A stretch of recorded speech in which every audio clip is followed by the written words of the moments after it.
As a follow-up to our previous video, Carl Hagelin has made repeated attempts to inspect the property that Tillman has occupied. With no changes in sight from the Seattle City Legislature, it appears that Ms. Tillman will continue to occupy the property.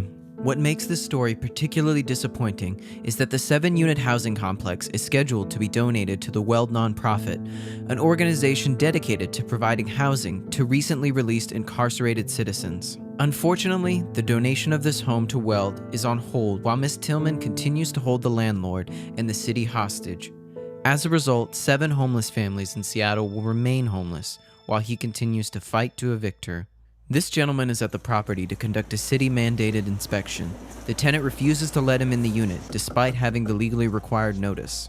Here to do the RRIO inspection. It's the inspection Mr. Hagelin told you about yesterday.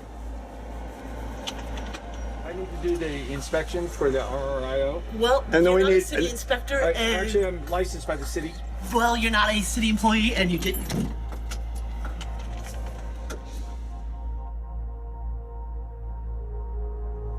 Minor repairs.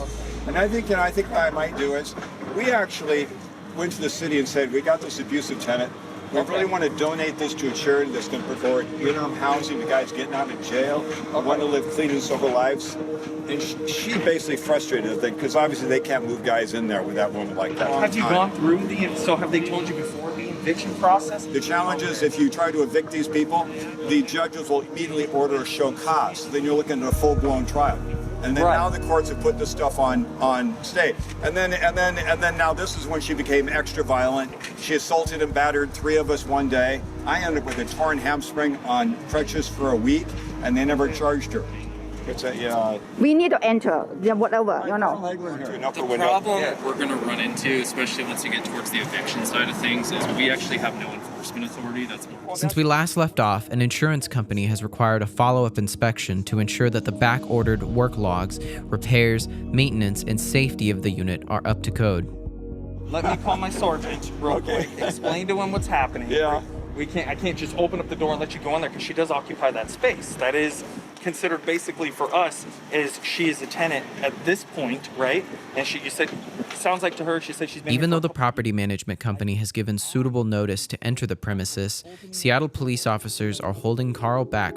We have given notice to go inside. There's a civil penalty when she refuses to allow us to go in. We have anti-harassment orders, which she can basically be arrested if she stops us from going in. And the officers can't just simply go up there, knock on the door, and get us access. This is an example about how the hands of the police officers are completely tied up with these worthless situations. And while people who really need protection, we have people where they need to have their homes patrolled, the officers can't do that because they're wasting their time on these civil matters. And I want to point out, we have 3 police cars, and it looks like 3 officers. Each police officer here with a car costs the city about $250,000 for the officer, the car, and the support services and the training. $250,000. Can you imagine that? We basically have, do I have 3 people here today? 3 people, that's $750,000 in public resources. Divided by about 200 is what this is costing you today, divided by probably 2 or 3 hours. Like that. We can't let you go in if she doesn't want you in. So what my sergeant was telling me is then you have to have something signed from a judge, just kind of like we do. Do you see how absurd the legislation is? Every time we want to do an inspection, we have to get a court order. Every time we want to do repairs, we have to get a court order. Not only does he need a court order to inspect the premises, do maintenance to the premises, but anytime the management company wants to show vacant units, attempt to lease or give away the housing, he must get a court order.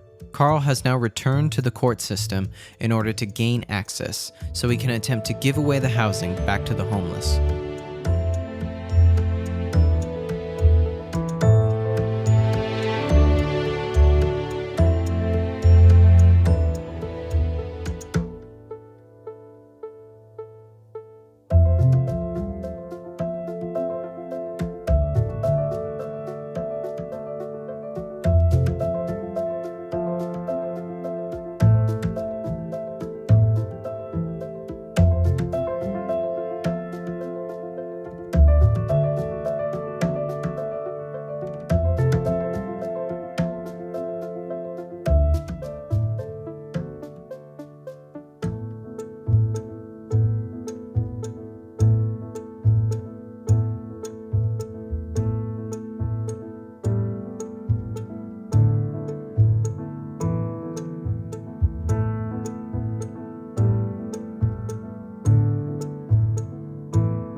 Without a signed court order from a judge, it looks like there are no opportunities to go into the property.